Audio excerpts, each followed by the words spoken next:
Bien, buenas noches, bienvenidos estimados participantes. El día de hoy vamos a desarrollar la conferencia programada. Les damos la más cordial bienvenida gracias a SUNAFIL y el Colegio de Contadores Públicos de Junín.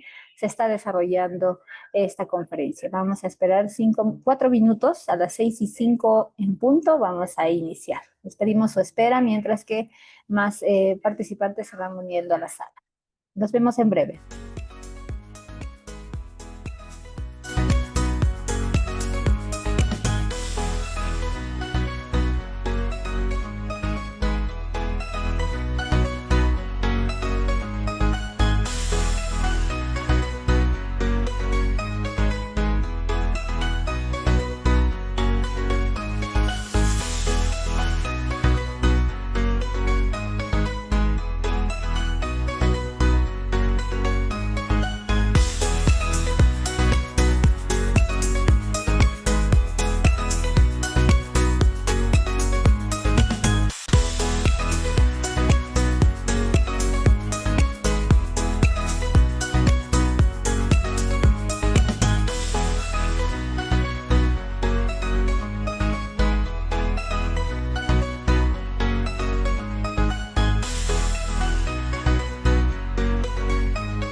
Bien, buenas noches con todos una vez más. La sala se sigue llenando.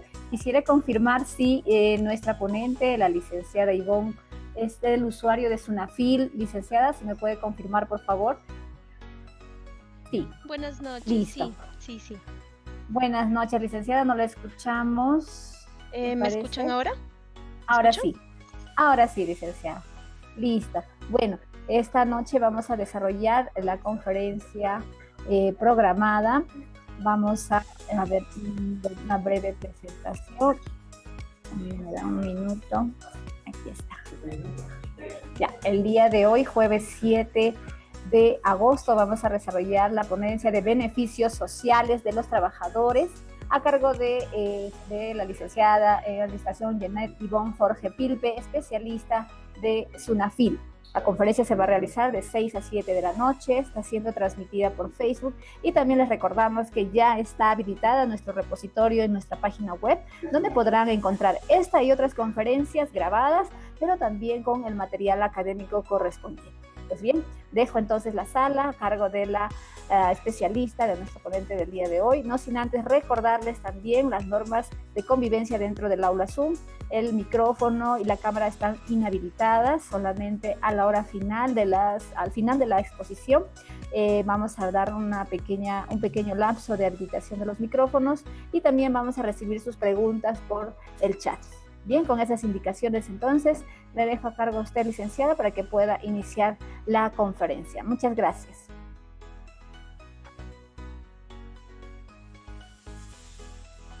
Bien, muchas gracias. Por favor, si pueden dejar de compartir para poder compartir el material. A ver, voy a empezar. Quisiera que me confirmen, por favor, si se puede visualizar. Sí, licenciada, se ve.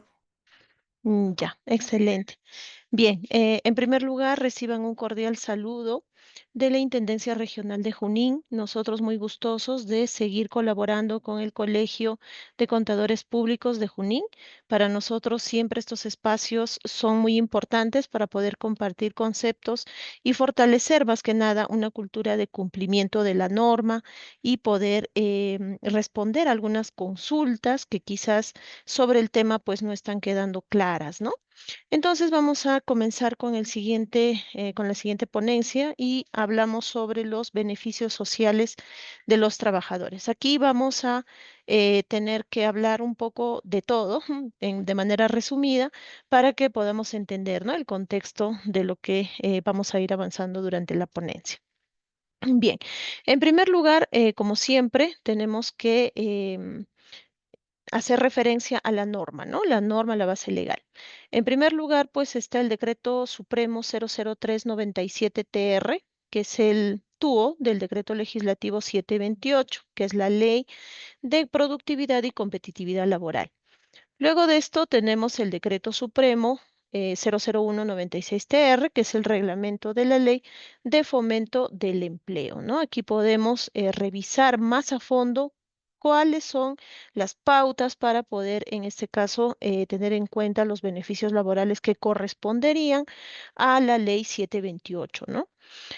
Finalmente, el Decreto Supremo número 013-2013 produce que aquí en esta norma nos explica cuál es el concepto de una micro y pequeña empresa, porque también tenemos regímenes especiales en torno al Decreto Legislativo 728. Entonces, el régimen de la micro y pequeña empresa es un régimen especial que tiene sus características, tiene sus propias, en este caso, particularidades, ¿no? Que por lo cual ahí también vamos a hacer un cuadro comparativo de lo que sí y lo que no le tocaría a a trabajadores que pertenezcan pues a una micro o a una pequeña empresa. ¿Ya? Entonces, esa es la base legal que nosotros podríamos compartir, ¿no? Ahora, tenemos que ser enfáticos en el sentido de que SUNAFIL, como ustedes ya lo saben, tiene competencia en el ámbito privado. Nosotros vemos, ¿no?, por ley, todo el ámbito privado, el régimen 728, es decir, que las micro, pequeñas y no MIPES son de nuestra competencia, así como todos aquellos regímenes especiales que están incluidos en el régimen 728. No somos competentes en régimen público, ¿no? Como el 276, el CAS, no lo somos, ¿no? Y en esa parte hago la precisión porque muchas veces las consultas parten de estos regímenes, ¿no? Y nosotros no tenemos competencia en estos regímenes, ¿no? Entonces ahí hay que ser claros, quien es competente es Servir, y Servir pues es un ente que está centralizado en Lima, ¿no? No tiene oficinas en provincia, todas las consultas, los informes, etcétera, lo realizan de manera remota, ¿no? Entonces, con esa tingencia podemos decir que el régimen de la actividad privada tiene muchos regímenes especiales, ¿no? Y en el Perú, pues el régimen común, se podría decir que engloba todos los sectores económicos, tiene también diferentes beneficios, ¿no? Beneficios laborales que le aplica al trabajador. Entonces, ¿qué beneficios ofrece este régimen 728? Los beneficios y obligaciones laborales para este régimen está recogido en diferentes disposiciones normativas. Ojo con eso. No es que la ley, ¿no? La ley que hemos dicho a un principio, que es de la ley de competitividad, el del Decreto Supremo 728, contiene, por ejemplo, qué es una CTS, qué es una gratificación, cómo se aplica el seguro vida ley. No, cada uno de estos beneficios sociales tiene su propia normativa. Ya no la hemos puesto en la primera PPT porque es bastante extensa, pero vamos a ir conversando, ¿no? A lo largo de la presente exposición. Y los beneficios legales, en forma general, para todos los que pertenecen a este régimen, en primer lugar, pues está la aplicación de la jornada de trabajo, ¿no? El horario y el trabajo en sobretiempo, que también vamos a hablar de eso. La compensación por tiempo de servicios, que es la famosa CTS, las gratificaciones, la asignación familiar, las vacaciones, el seguro vida ley, la seguridad social en salud y la seguridad social en pensiones. Esto aplica para todos los trabajadores del régimen común, del régimen 728. ¿Ya? Por eso es que les explicaba de que existe un régimen, que es el régimen de la micro y pequeña empresa, donde no todos los beneficios legales se aplican. ¿Ya? Y eso lo vamos a ver. Entonces, ¿existen otros regímenes laborales dentro de este régimen 728? Así es, ¿no? Existen regímenes especiales también regulados por sus propias normas. Por ejemplo, el régimen de construcción civil, el régimen de la actividad pesquera, el régimen agrario, el régimen de la actividad minera, el régimen de la trabajadora del hogar, ¿no? Y el régimen laboral especial de la MIPE, ¿no? De la micro y pequeña empresa.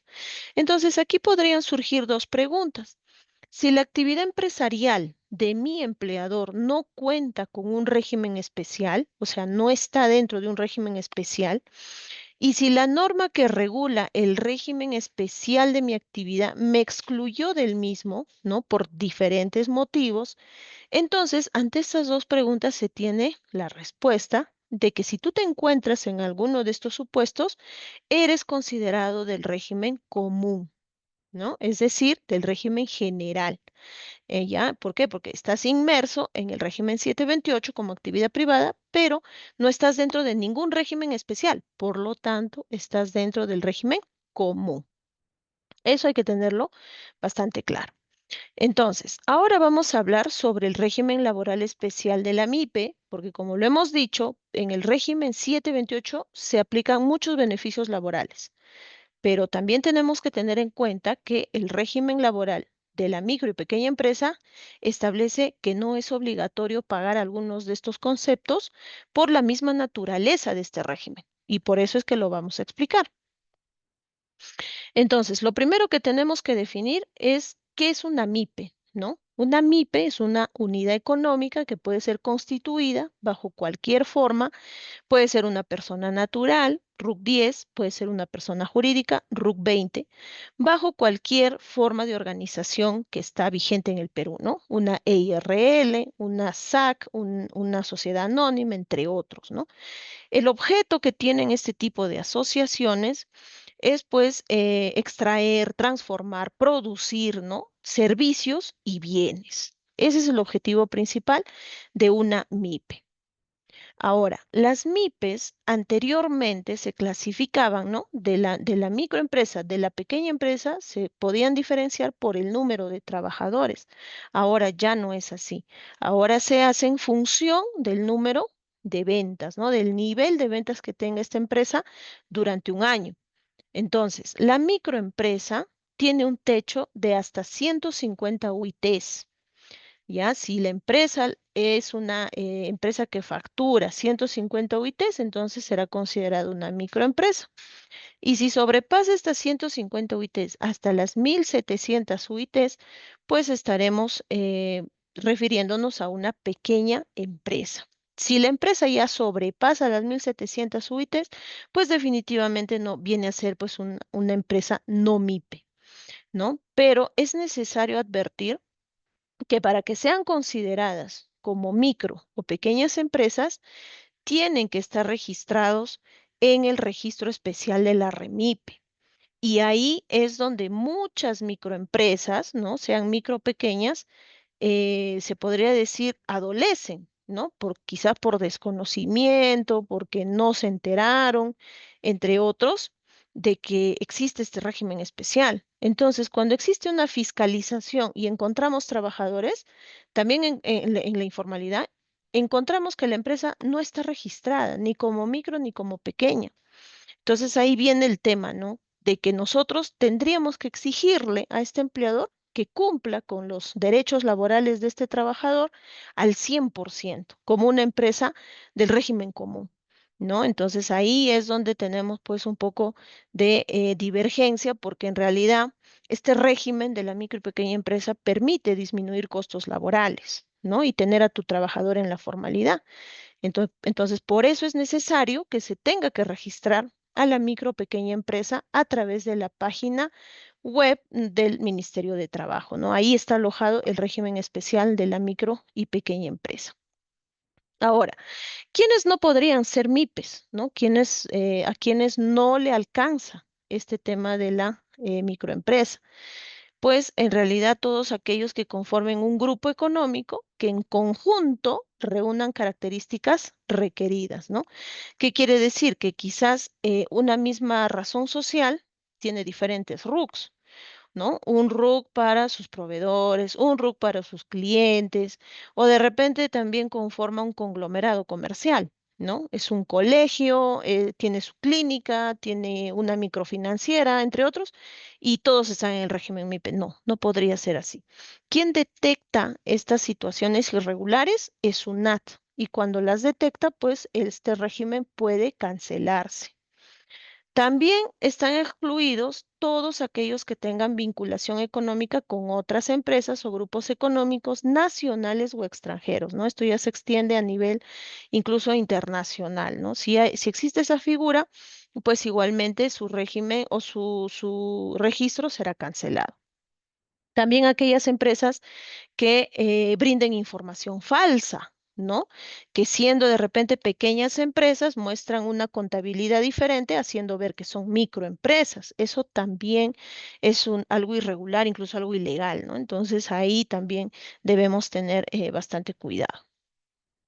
Quienes están excluidos también son aquellas empresas que pertenecen a rubros especiales, como bares, discotecas, juegos de azar, ¿no? Todo este tipo de empresas no pueden pertenecer a este régimen especial de la micro y pequeña empresa. Entonces, el trabajador que labora en uno de estos espacios, ¿no? Un bar, una discoteca, un casino, etcétera, tienen que saber que les corresponde todos los derechos laborales del régimen común. Ahora, ¿cómo es que tú puedes acogerte al régimen MIPE, ¿no? El régimen de la micro y pequeña empresa. Y hemos dicho que lo primero que se tiene que observar es el nivel de ventas, ¿no? Y hemos dicho también cuáles son los techos de la micro y pequeña empresa. Y luego de eso tengo que registrarme, ¿no? Tengo que registrar. Entonces, aquí nace una pregunta. Si tengo el nivel de ventas, pero no me inscribo en el REMIPE, ¿qué pasa? Lo que ya les expliqué, ¿no? Ante una fiscalización laboral, ante una situación de validación de datos, tú vas a seguir siendo una empresa del régimen común. Por lo tanto, te corresponderá pagar a tus trabajadores todos los derechos laborales, todos los beneficios. ¿Ya? Entonces, eso es lo que va a pasar si tú no estás registrada en la REMIPE. Entonces, el REMIPE viene a ser pues un registro, ¿no? Nacional, donde ahí se encuentran pues las micro y pequeñas empresas y quien lo monitorea o quien lo administra es el Ministerio de Trabajo directamente. Tiene por finalidad acreditar a una micro y pequeña empresa que cumple con las características que hemos dicho para ser parte pues de este régimen especial. ¿A quiénes se extiende este régimen de la micro y pequeña empresa? Tenemos que se extiende, ¿no? Aquellos condominios, juntas de propietarios, asociaciones de vecinos, ¿no?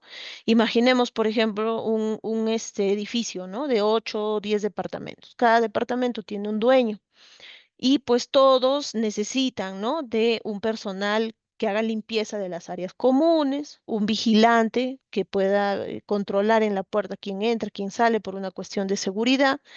Entonces, estos trabajadores, ¿no? Porque son trabajadores, no podrían quedar en la indefensión. Por eso es que este régimen de la micro y pequeña empresa se extiende a ellos, ¿no? Puede ser personal de vigilancia, limpieza, reparación, mantenimiento, ¿no? Hay muchos condominios que tienen ascensores, entonces tienen un personal que brinda mantenimiento, siempre y cuando no excedan los 10 trabajadores, ¿no? Entonces, este régimen especial también se extiende a estos condominios, juntas de propietarios, asociaciones de vecinos.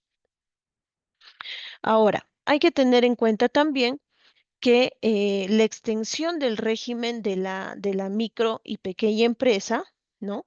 Es aplicable para ellos, los de la micro y pequeña empresa, y pues también en este caso está sujeta a otros regímenes laborales especiales, con excepción de la microempresa sujeta al régimen especial agrario, la cual puede optar por acogerse al presente régimen laboral especial, ¿no? Sabemos que existe un régimen especial, que es el régimen agrario.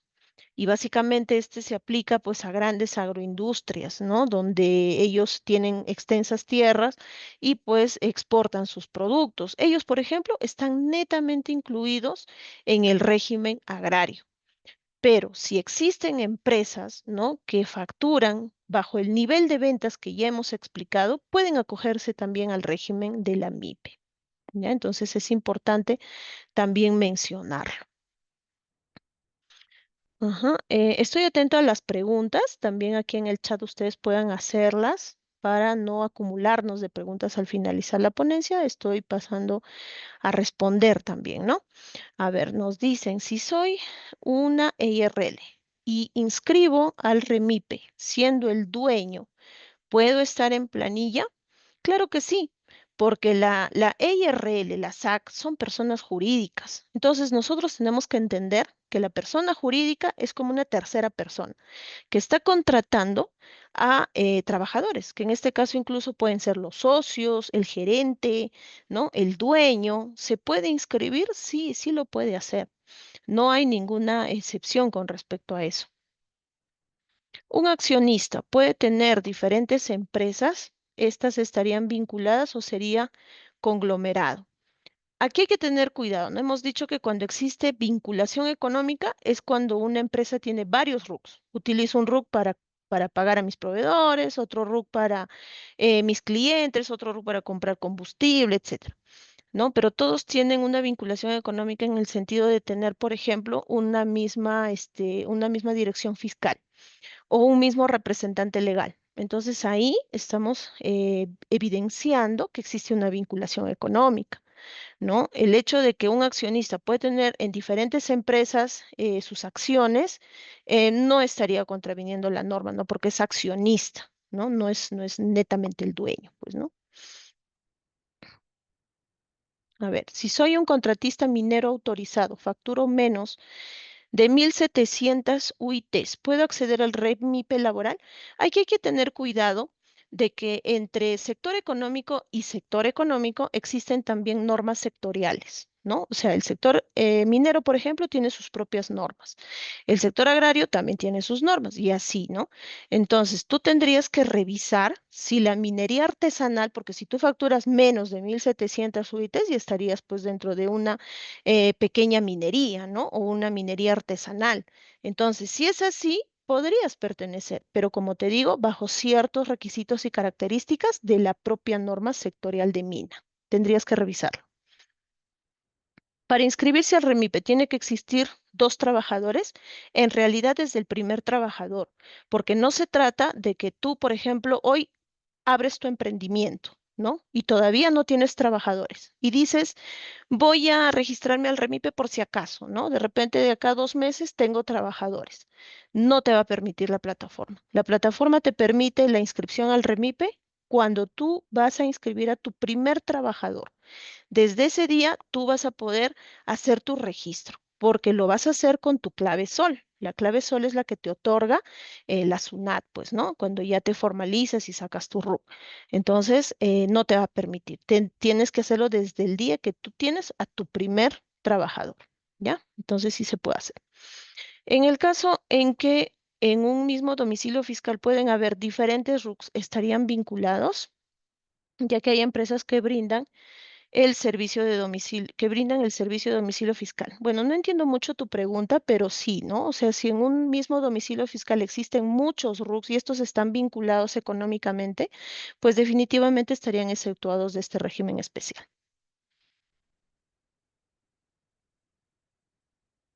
Ya vamos a entrar al tema de utilidades, por favor. En caso de condominio que tiene 10 torres, cada una tiene su junta de propietarios y también una junta general. Entonces se forma MIPE por cada torre, o puede ser por el condominio en su totalidad.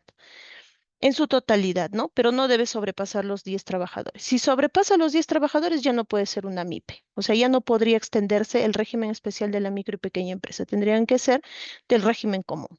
Ujú. Ya, listo. Entonces, hasta acá hemos contestado las consultas. Bien.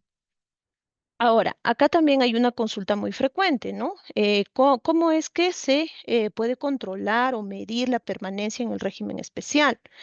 La microempresa que durante 2 años calendarios consecutivos obtenga ventas anuales superiores a 150 UITs podrá conservar por un año calendario adicional dicho régimen laboral.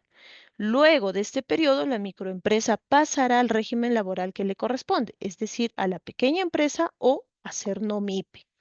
¿Ya? Entonces hay un periodo de gracia, ¿no? Se le brinda un año de gracia a aquellas microempresas que superando las 150 UITs lo hacen por 2 años consecutivos. ¿Ya? Entonces eso también es materia de poder observar. Y acá tenemos un cuadro, ¿no? Que nos puede figurar un poco más, graficar un poco más sobre este tema, ¿no? Es posible retornar de régimen, o sea, yo estoy en la pequeña empresa. Tuve, no sé, pues malas ventas, mi empresa ya no tiene la demanda que tenía antes y mis ingresos bajaron. Entonces, ¿yo puedo volver a ser microempresa? No, nunca hay retroceso. ¿Ya? Entonces, eso hay que tenerlo muy en cuenta. Solamente el régimen laboral es posible en los siguientes supuestos, ¿no? Si yo soy microempresa, puedo pasar a ser pequeña o el régimen común o general. Y si yo soy pequeña, puedo pasar al régimen general, pero nunca al revés. ¿Ya? ¿Por qué? Porque los trabajadores ya tienen derechos ganados, porque tú le vas a pagar de acuerdo al régimen al cual pertenezcas. Entonces, no le vas a decir a tu trabajador, mira, ¿sabes qué? Hoy te pago gratificación y como mis ventas han bajado, voy a bajar a microempresa, entonces ya no te voy a pagar gratificación. No le podrías decir eso, porque eso es configurado como hostigamiento laboral. Y ahí hay que tener mucho cuidado. Por eso es que la respuesta a esta pregunta es definitiva, pues, ¿no? ¿Puedo retornar de régimen? No, no se puede. Ahora hablemos sobre los derechos comunes al régimen general de la actividad privada y el régimen laboral especial, MIPE.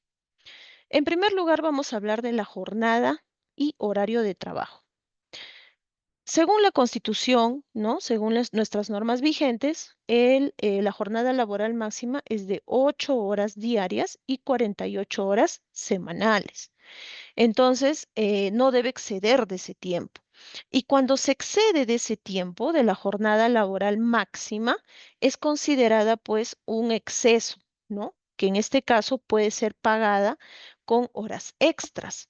Las horas extras, para que puedan hacerse, en este caso, concretas, tiene que haber un convenio entre trabajador y empleador a través de un acuerdo, ¿ya? Y este acuerdo debe ser por escrito. ¿Para qué? Para que el monto que se pague por las horas extras sea de la siguiente manera, pues, ¿no? Las 2 primeras horas tiene un recargo del 25% sobre el valor hora, pero cuando ya se exceden a la tercera hora, será el recargo del 35% valor hora por cada hora extra. ¿Ya? Entonces eso tiene que estar consignado en este acuerdo para poder pactar, ¿no? El pago de horas extras. Pero ¿qué pasa si no existe este acuerdo? Y mi trabajador labora más de las 8 horas diarias. Entonces, lo que vamos a tener es un horario en sobretiempo, lo cual debe ser compensado con descanso físico, ¿ya? Mi trabajador, por ejemplo, hoy jueves labora 2 horas más. Entonces, esas 2 horas más yo lo tengo que compensar con descanso físico. Le daré 2 horas adicionales de descanso a su descanso obligatorio semanal, por ejemplo, ¿no? Entonces, ahí también hay que tener bastante cuidado, porque si yo no pago horas extras, yo tendría que compensar esas horas en sobretiempo de mi trabajador, porque la ley es bien explicativa respecto a esto, ¿no? El horario máximo de labores son 8 horas diarias y 48 horas a la semana.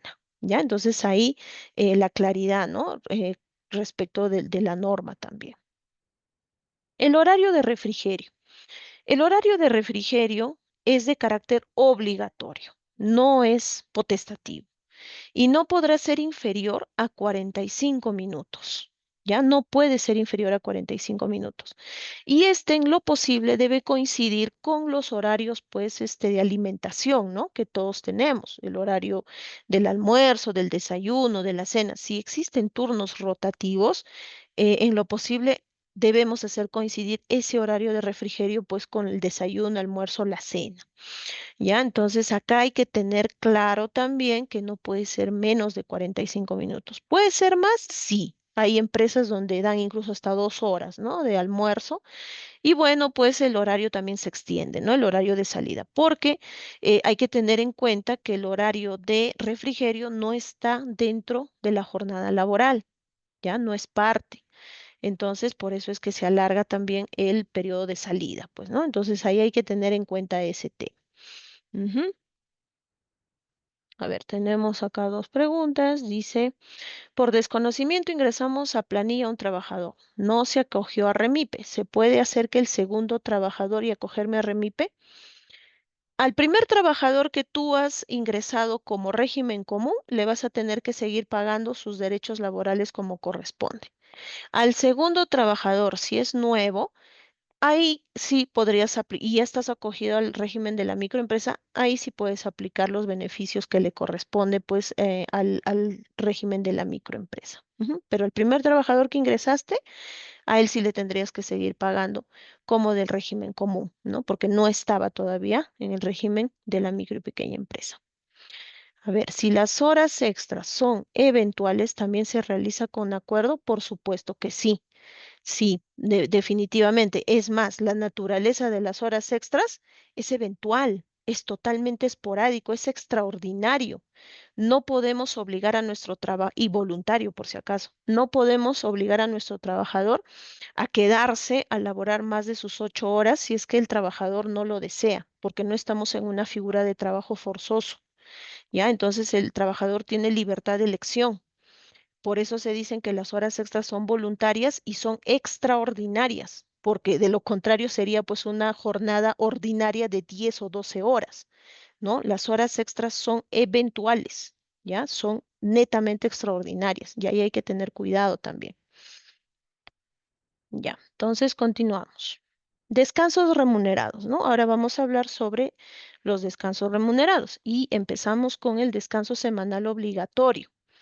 En este caso, pues, todos los trabajadores tienen derecho a un día de descanso en cada semana. Preferentemente podría ser el domingo, ¿no? Pero si de repente mi empresa, por la naturaleza de sus negocios, pues tiene horarios rotativos, ¿no? Pueden descansar pues un día jueves, un día martes, lunes, no sé. Lo recomendable aquí es que ustedes, señores empleadores, sean empáticos, ¿no? Lo ideal es que se organice de tal manera que se tenga un rol, un cronograma de vacaciones, de descansos de la semana programados, ¿no? ¿Para qué? Para que el trabajador pueda también organizar sus actividades personales, familiares, con anticipación. Pero si tú le dices a tu trabajador, hoy es lunes y mañana es martes, mira, sabes que mañana descansas. ¿Qué programación podría tener ese trabajador? Finalmente ese trabajador no va a ser productivo, no va a disfrutar ese día de descanso que le corresponde por ley y pues definitivamente lo que nosotros queremos como empleadores es que el trabajador pues se sienta motivado, ¿no? Pueda rendir en el trabajo. Y ahí por eso es que se dice pues un poco de empatía, ¿no? ¿Te gustaría que te digan a ti que tienes que descansar mañana siendo las 8 de la noche de un día antes? Yo creo que a nadie le gustaría, ¿ya? Entonces ahí por favor, en lo posible, organizar un cronograma de descansos, ¿no? Para que el personal pueda organizarse de manera interna. ¿Ya? Es preferentemente, puede ser domingo, pero puede ser cualquier día. Y en ese aspecto, como les digo una vez más, ponernos en el lugar de la otra persona, ¿no? Con respecto a los feriados, actualmente tenemos 16 feriados. Los feriados son aquellos, pues, que están en el decreto legislativo 713, ¿no? Y están de rojito en nuestro calendario. Cuando se trabaja en días feriados, ¿no? Lo ideal es que este día feriado se sustituya con otro día de descanso que no exceda del mes, ¿ya? Pero si eso no es posible, entonces se le pagará al trabajador la sobretasa del 100%, ¿no? El que denominan, pues, muy frecuentemente el triple pago, ¿no? Eso le correspondería al trabajador. En ese aspecto, tenemos que tener también bastante conocimiento de que si no se cumple, viene a ser pues una infracción grave, ¿ya? Entonces ahí también los feriados se tiene que considerar que pues son feriados calendario, ¿no? Por eso se denominan así, y tienen que ser sustituidos si es que se trabaja. Y si no se trabaja, se paga la sobretasa del 100%. Beneficios sociales comunes al régimen laboral especial de la microempresa y al de la pequeña empresa. Ahora entramos al tema de las vacaciones. El régimen general, ¿no? El régimen común tiene 30 días de vacaciones cuando se cumple el descanso, o mejor dicho, el récord vacacional. Pero la micro y la pequeña empresa tienen derecho a 15 días calendarios por cada año completo de servicios. Y aquí se verifica el cumplimiento del récord vacacional. En este tema hay que verificar que los empleadores pues cumplan con los días efectivos de acuerdo a su jornada. Si yo tengo una jornada de 6 días, es decir, trabajo de lunes a sábado, la labor efectiva será de por lo menos 260 días laborados, ¿no? En el año. Y si mi jornada laboral es de lunes a viernes, será pues de 210 días de labor efectiva. ¿Ya? Entonces eso también hay que tenerlo en cuenta. Ahora, es necesario advertir que todos los días que son, en este caso, legalmente considerados como licencias, sí entran en el récord vacacional. Ejemplo, licencia por descanso médico, licencia por maternidad, ¿no? De repente tengo sindicato en mi empresa y mi sindicato se va a la huelga y esta huelga es declarada legal. Esos días que no laboren también ingresan en el cálculo del récord vacacional. ¿Qué es lo que no ingresa en el cálculo del récord vacacional? Son las faltas injustificadas, ¿no? Aquellas faltas que pues el trabajador faltó y no justificó y nunca dijo por qué, ¿no? Entonces, esas faltas son las que no entran en el récord vacacional. Ahora, ¿qué de común también tienen los dos regímenes, de la micro y la pequeña empresa? Que tienen que tener acceso a la seguridad social, ¿no? En este caso, pues el Estado garantiza el libre acceso a pensiones a través de dos formas o a través de dos sistemas. El Sistema Nacional de Pensiones, que viene a ser la ONP, y el sistema privado de pensiones, que vienen a ser las AFPs. Aquí existe la obligación por parte del empleador informar a su trabajador cuáles son los sistemas previsionales con los que cuenta el Perú y lo hace a través de una cartilla informativa o un boletín informativo, ¿no? Aquí se describen los pros y los contras de pertenecer a ambos, a uno de estos sistemas, ¿no? Ahora, ¿qué pasa si el trabajador, aún siendo informado, no escoge, no emite votación, no informa a su empleador a dónde quieren sus aportaciones? Entonces, el empleador podrá inscribir a este nuevo trabajador a la AFP que ha ganado el concurso de nuevos inscritos, ¿no? Entonces, acá también es importante advertir que cuando el empleador, pues, de manera unilateral, ¿no? Elige la AFP sin esperar el tiempo prudente, que son, en este caso, 5 días hábiles de iniciada la relación laboral y que en este tiempo tendría que informar el trabajador a dónde quiere aportar, lo hace así unilateralmente, es una falta muy grave y eso lo vamos a ver en aspectos sancionadores. Entonces, por eso el empleador tiene acá una gran responsabilidad, ¿no? Ahora, esto se aplica pues en el caso que un trabajador sea nuevo, pero si tengo yo un trabajador que ha venido de anteriores empleadores y ya estuvo aportando a una FP, entonces lo único que se le va a pedir pues es el número de CUS, ¿no? Que es el registro de la cuenta o del registro de la FP a donde pertenece. Toda esta información tiene que estar registrada en el T-Registro, ¿ya? Entonces, así funciona. A ver, vamos a responder algunas preguntas. ¿Qué dice? A ver, en el mes de mayo 2025 se publicó la ley 32.353, ley de la formalización, prácticamente derogando la ley 28.015. En su vigencia indica a la reglamentación. ¿Tiene alguna? No, no, todavía no sale la reglamentación. Así es que mientras no salga la reglamentación, esta ley no aplica. A ver, la falta puede ser porque no hubo movilidad. No. Si es falta y no se justifica, es falta. Tiene que haber una justificación. ¿En qué caso se registra sin régimen pensionario? Cuando contratas a un jubilado. A ver, buenas noches. En el caso de contratos de obra determinado, servicio específico con modalidad 21/7, después de 5 meses le mandan a suspensión perfecta por 3 meses. ¿Qué beneficios sociales le corresponde? Si desea renunciar al término del contrato, si vence el 31 de octubre. Acá estamos hablando de una jornada típica, ¿ya? Antes hemos hablado de una jornada ordinaria, que son 8 horas diarias y 48 horas semanales, ¿no? En una jornada típica son aquellas pues que tienen un sistema, ¿no? 21/7, entre otros. No debe de sobrepasar las 240 horas mensuales, ¿ya? Eso sí, ese es el tope. Entonces nos dice que lo han mandado a suspensión perfecta. Ojo que la suspensión perfecta es un procedimiento que lo verifica el Ministerio de Trabajo, es decir, la Dirección Regional de Trabajo en sus sedes regionales, ¿no? Entonces nosotros no vemos ese tema de la suspensión perfecta. Y bueno, en este caso, ¿qué beneficios sociales le corresponde? Si desea renunciar el trabajador, pues le calcularán sus beneficios sociales hasta la fecha en que estuvo trabajando el trabajador, porque una suspensión perfecta es, pues tú no trabajas, yo no te pago. Esa es una suspensión perfecta. Entonces no hay obligación ahí, no entran esos días al cálculo de ningún beneficio. Los beneficios se calcularían hasta el día que laboró.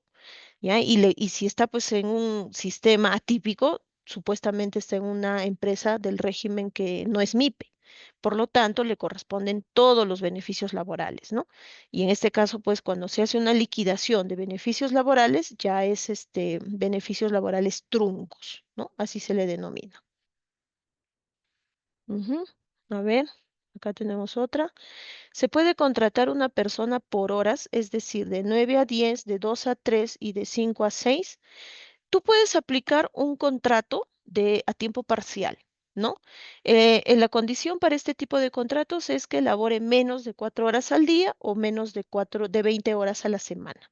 Si es así, tú puedes tener este trabajador, ¿no? De esa forma. Pero ojo, tú me estás poniendo acá horas intermitentes, de 9 a 10, de 2 a 3 y de 5 a 6. Si el trabajador va a estar pendiente de tus llamadas telefónicas, de tus comunicados, es un trabajador a tiempo completo. ¿Ya? Esa es ¿cómo se podría decir? Un criterio en el sistema inspectivo, porque el trabajador está al tanto de su empleador. Por lo tanto, se configura que está trabajando todo el tiempo. Pero si el trabajador exactamente viene de 9 a 10, de 2 a 3, de 5 a 6 y se desconecta todos los transcursos de las horas, no habría problema. Pero si va a estar pendiente de tus órdenes y tú le escribes y el trabajador tiene que venir, ya no. Ahí ya no se aplica el contrato a tiempo parcial y automáticamente desnaturaliza. ¿Ya? Entonces ahí hay que tener bastante cuidado. Ujú, así es. Ya, seguimos con las preguntas o con la exposición. Bien, ahora hablemos de los beneficios sociales en el régimen especial de la micro. Esto le corresponde solo a la microempresa. Los trabajadores de la microempresa debidamente acreditadas a la REMIPE serán afiliados al régimen semicontributivo denominado SIS, ¿no? El SIS es el Seguro Integral de Salud. Esto también aplicará para los conductores de la microempresa. Y ahí está justamente la pregunta que me hicieron hace un momento, ¿no? Si yo soy una IRL, ¿puedo ponerme en planilla, puedo asegurarme en el seguro de salud? Sí lo puedes hacer, aquí está. Y si eres una microempresa, puedes pertenecer al SIS. La afiliación de los trabajadores y conductores de la microempresa también comprende a sus derechohabientes. ¿Quiénes son los derechohabientes? La esposa, concubina, hijos menores de edad o hijos mayores de edad con discapacidad. ¿Cómo es este sistema contributivo? El empleador aporta 15 soles y el Estado aporta otros 15 soles, ¿no? Entonces, por eso se denomina semicontributivo. Si el empleador en este caso desea, ¿no? Afiliar a sus trabajadores siendo microempresa a la salud, no hay problema. El tema es que cuando están afiliados a salud, tú quieres volver al SIS, eso sí no lo vas a poder hacer. ¿Por qué? Porque tanto el SIS como el Salud y como todas las instituciones públicas tienen también sus propias directivas, tienen sus propias normas, reglas, ¿no? Entonces ellos no lo permiten. Si ya el trabajador estuvo en salud, ¿no? Y estuvo aportando en salud, ya no puede afiliarse al SIS. Eso es algo que siempre nos preguntan, ¿no? Y que nosotros respondemos. Ahora, también tengamos en cuenta la indemnización por despido arbitrario. Cuando se es una microempresa, será equivalente a 10 remuneraciones diarias por cada año completo de servicios con un máximo de 90 remuneraciones diarias. Ojo que cuando nosotros estamos hablando de despido arbitrario, es pues cuando se le ha desvinculado al trabajador sin causa objetiva. No se siguió el procedimiento del despido, en este caso pues reglamentario, ¿no? Entonces, cuando sucede ese tipo de situaciones, el trabajador puede denunciarlo y tanto SUNAFIL como la policía puede hacer una verificación de hechos y con esa acta puede irse al Poder Judicial y solicitar el pago de una indemnización por despido arbitrario o su reposición. ¿Ya? Entonces, por eso siempre, cuando ya el trabajador supere el periodo de prueba, 3 meses y un día, ya tiene el derecho a la protección contra un presunto despido arbitrario. Si tú lo vas a despedir, si tú lo vas a desvincular, tiene que ser por una causa objetiva. Beneficios sociales en el régimen especial de la pequeña empresa. Ahora ingresamos a la pequeña empresa. Aquí ya se pagan gratificaciones. Tanto en el tema de Navidad como en fiestas patrias es equivalente a media remuneración mensual. Tienen que pagarlo el 15, ¿no? El 15 de julio o el 15 de diciembre, según sea el caso, pero ya aquí en la pequeña empresa ya estamos empezando a pagar más beneficios laborales, ¿no? Como son las gratificaciones. En el régimen común es equivalente a una remuneración completa, mientras que en la pequeña empresa viene a ser media remuneración. Asimismo, también se empieza a pagar la CTS. Los trabajadores de la pequeña empresa tienen derecho a este beneficio laboral y pues es computada a razón de 15 remuneraciones diarias por año completo de servicios hasta alcanzar un máximo de 90 remuneraciones diarias. La oportunidad de pago igualmente, ¿no? Igual que el régimen común, el 15 de mayo o el 15 de noviembre, ¿no? Que son las fechas máximas para poder pagar, en este caso, la CTS. Participación en utilidades, ¿no? Y aquí va la pregunta, alguien preguntó sobre las utilidades. Las pequeñas empresas que desarrollen actividades que generan renta de tercera categoría, es decir, lucran y cuentan con más de 20 trabajadores, están obligadas a repartir utilidades. Ojo que no aplica para las cooperativas autogestionarias, las sociedades civiles sin fines de lucro, ¿no? Estas empresas no tienen en este caso la obligación de repartir utilidades, porque se supone que son empresas que no generan lucro. La oportunidad de pago será dentro de los 30 días naturales siguientes a la declaración jurada anual del impuesto a la renta, ¿no? Por eso en abril, mayo más o menos se está cumpliendo el plazo para repartir utilidades, ¿no? Porque las declaraciones juradas de renta se dan por esas fechas, ¿no? 30 días después de esa declaración jurada. A ver, vamos a revisar las preguntas.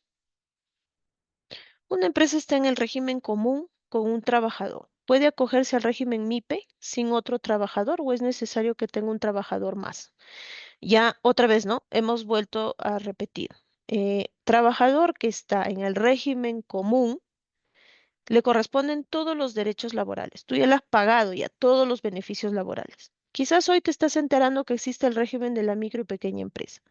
A ese trabajador no le puedes disminuir sus derechos ya ganados. Tienes que seguirle pagando sus beneficios, ¿no? Que tú ya le estabas pagando como una empresa del régimen común.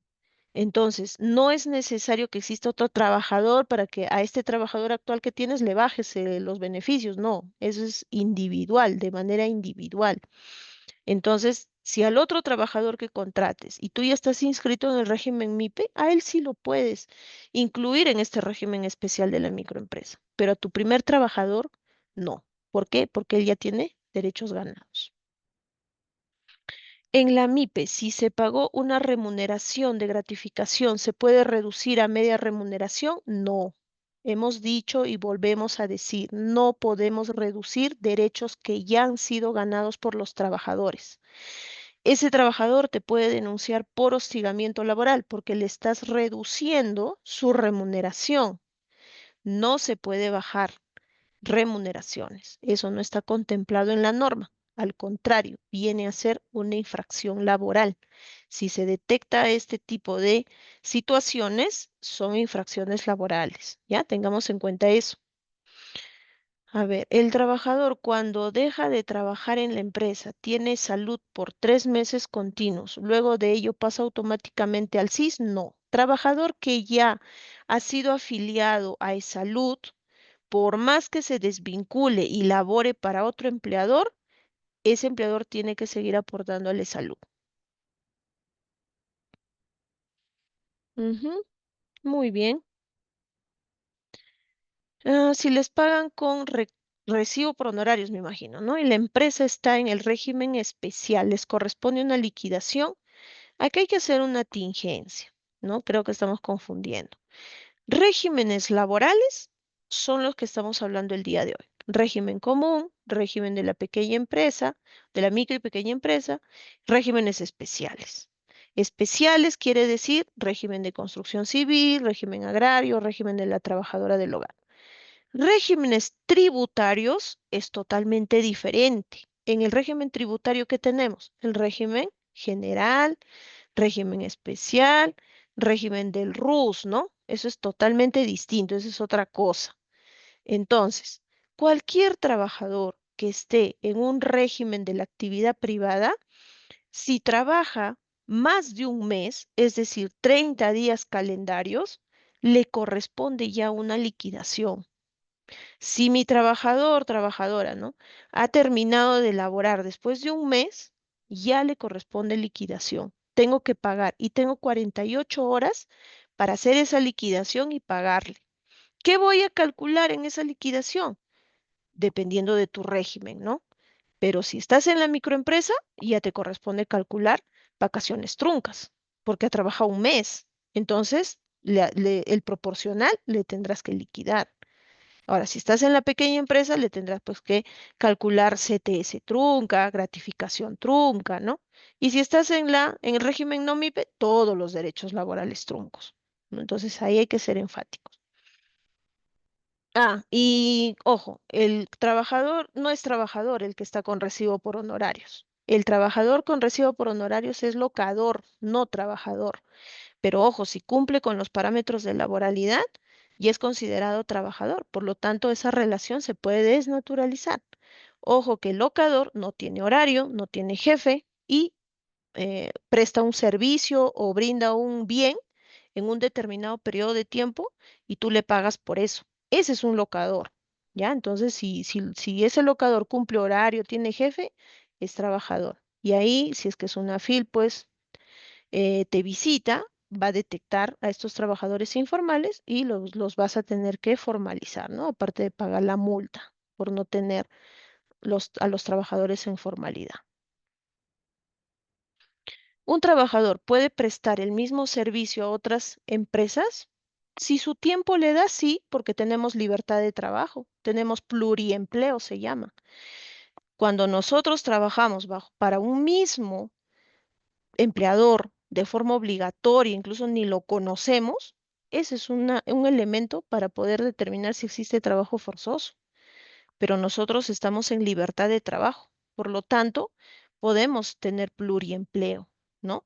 A excepción del régimen público, pues, ¿no? Los funcionarios, los trabajadores públicos, los servidores públicos no pueden percibir dos sueldos del Estado, por ejemplo, ¿no? A menos que sea la docencia. Eso ya es otra cosa. A ver, las instituciones educativas particulares tienen docentes, ajá, y personal administrativo. ¿Se pueden acoger a REMIPE? Sí, según su nivel de ingreso, o no es posible. Sí es posible. Por favor, ¿por qué los profesores tienen ley del profesorado? No, la ley del profesorado es para el régimen público, colegios estatales, ¿ya? A ellos les acoge esa norma. Colegios particulares están dentro del régimen de la actividad privada y sí pueden acogerse al REMIPE. Es más, muchos cobran por recibo por honorarios, lo cual no es lo correcto. Si un trabajador está en pequeña empresa y dejó de laborar el 31 de julio, percibe remuneración fija y variable. ¿Cuál es la remuneración computable que se debe considerar para la liquidación de beneficios? La remuneración fija y la variable, siempre y cuando cumpla con el requisito de haber recibido en el semestre 3 meses consecutivos o no consecutivos, pero 3 meses recibir la variable. Si no recibe, la variable no ingresa. Si ya tengo contrato laboral 728 por más de 6 años, ¿es factible que el empleador pretenda hacerme firmar una adenda sin que yo convenga con ella? Una adenda se aplica cuando tú eres trabajador a tiempo determinado, ¿no? Determinado. Entonces vas firmando adendas, pues, ¿no? Porque te está renovando tu contrato. Pero si tú ya, en este caso, llevas más de 6 años, como dices, ¿no? Trabajando, habría que ver cuál es la causa objetiva de tu contratación. Porque si es por obra o servicio, el máximo es de 8 años. Y si es por otro tipo de contratación, por ejemplo, por demanda de mercado, son 3 años como máximo. Y si tú has sobrepasado ese tiempo, ya tu contrato está desnaturalizado y puedes hacerte valer como una trabajadora a tiempo indeterminado. Entonces ahí tendrías que revisar la causa objetiva de tu contratación. ¿Un instituto particular formado como una SAC podrá acogerse al REMIPE? Claro que sí. Soy microempresa, ¿estoy obligado a pagar seguro de vida, ley y SCTR? Sí, estás obligado. El seguro de vida ley es para todos los trabajadores independientemente del régimen al cual pertenezcan, desde el primer día de labor. Y SSTR también, siempre y cuando tus trabajadores hagan labores de alto riesgo. Sí estás en la obligación. ¿Cómo se pide la devolución de renta de quinta en los profesores del sector público? ¿Es igual o cómo se pide en el sector privado? No te puedo responder esa pregunta porque no soy especialista en tributación. Tendrías que hacerlo a la SUNAT, ¿no? ¿Cómo es que se pide la devolución de impuestos? No te podría mal informar, ¿ya? Bien, entonces seguimos. Ya hemos hablado de las utilidades, seguimos con la siguiente, ¿no? Hasta acá está justo lo que me preguntaban, ¿no? El seguro complementario de salud. De seguro de riesgo, contra trabajo de riesgo, ¿no? Los trabajadores de la pequeña empresa tienen derecho a un seguro complementario de trabajo de riesgo. Pero ojo, si en la microempresa yo tengo trabajadores que realizan trabajos de alto riesgo, también estoy en la obligación de cubrir el SSTR. Ojo con eso, ¿ya? Entonces sí estoy en la obligación. Ahora, los trabajadores de la pequeña empresa sí tienen que ser asegurados en el salud, ¿no? Como asegurados regulares. El aporte es el 9% de la remuneración que tú le pagas a tu trabajador.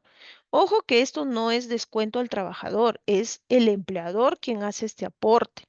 Ahora, si yo tengo trabajadores a tiempo parcial que no ganan el sueldo mínimo vital porque el pago es proporcional, la base imponible para el seguro será el sueldo mínimo vital, que es de 1.130. No puede ser menor. La indemnización por despido arbitrario va a ser equivalente a 20 remuneraciones diarias por cada año completo, ¿no? Y en máximo por 120 remuneraciones diarias, ¿no? Es un poco más que la microempresa. Ahora, ¿tú puedes pactar mejores condiciones con tus trabajadores? Claro que sí. Tú eres microempresa y de repente le estás pagando gratificación o le estás pagando un bono por productividad, entre otros, la ley no te lo prohíbe. Al contrario, ¿no? La ley lo que especifica son mínimos, no máximos, ¿no? Entonces, si tú pactas mejores condiciones con tus trabajadores, qué mejor, pues vas a tener trabajadores más motivados, ¿no? Mucho más comprometidos con su trabajo y la ley no te lo va a prohibir. Manifestarles el aplicativo Verifica tu chamba, ¿no? Este aplicativo sirve para poder verificar si estás o no en la planilla electrónica de tu empleador. Lo haces con el RUC, es un proceso totalmente reservado, ¿no? O sea, no hay identificación ante la empresa de que estás verificando que si estás o no en la planilla. Y si no estás, se generan dos alertas. Una alerta para Sunafil que nos permite identificar a la empresa y otra alerta para el empleador, ¿no? Que le dice que en 5 días hábiles tiene que informarnos a nosotros como Sunafil sus trabajadores ingresados a planilla, ¿no? Entonces, este aplicativo está permitiendo formalizar a muchos trabajadores a nivel nacional. Lo encuentran en la página web de Sunafil. Ahí está alojado. También está alojado en la app Sunafil en tus manos. Lo pueden descargar del Play Store de sus celulares. Contiene herramientas digitales como el Verifica tu chamba, identificar a tus inspectores cuando te visitan, registrar tu denuncia, consultar tu trámite, entre otros, ¿no? Son herramientas que sirven tanto para el trabajador como para el empleador. Este es un video que está alojado en nuestra página web. En estos momentos no lo puedo publicar porque me tendría que salir de todo y es un poquito complicado, ¿ya? Entonces, muchas gracias. Voy a pasar a responder las preguntas que están acá pendientes en el chat y de repente algunas que pudiera existir en el Facebook. Por favor, en ese aspecto, si me apoyas, eh, el Colegio de Contadores. Ya, a ver, ¿en qué normativa podemos encontrar la lista de actividades por la que hay que pagar SCTR? Hay una norma de lista, hay una lista de actividades peligrosas, ¿no? Si tu empresa, si tu actividad es la que estás realizando y está en esta lista, hay que cubrir SCTR, sí. Es una norma. Ahorita no la tengo en la PPT, no la tengo, pero sí puedes googlear lista de actividades peligrosas y te va a salir la norma. En caso de part-time en MIPE, ¿cuál es el monto mínimo a pagar? La mitad de una remuneración mínima vital va a depender de las horas que trabajen, ¿no? Si son 4 horas, en este caso menos de 4 horas al día o menos de 20 horas a la semana, pues le tendrás que pagar lo correspondiente a esas horas, ¿no? Es de manera proporcional. Es necesario contratar los dos SCTR de salud y pensión siendo como microempresa. Así es, de eso se compone el SCTR de salud y pensión. Si soy microempresa, ¿puedo afiliar a mi trabajador de manera voluntaria a Salud o necesariamente estar en el SIS? No, puedes hacerlo a Salud, no hay ningún problema. No hay ningún problema. A ver, dice, al inicio de mis actividades he firmado un contrato 728 indeterminado.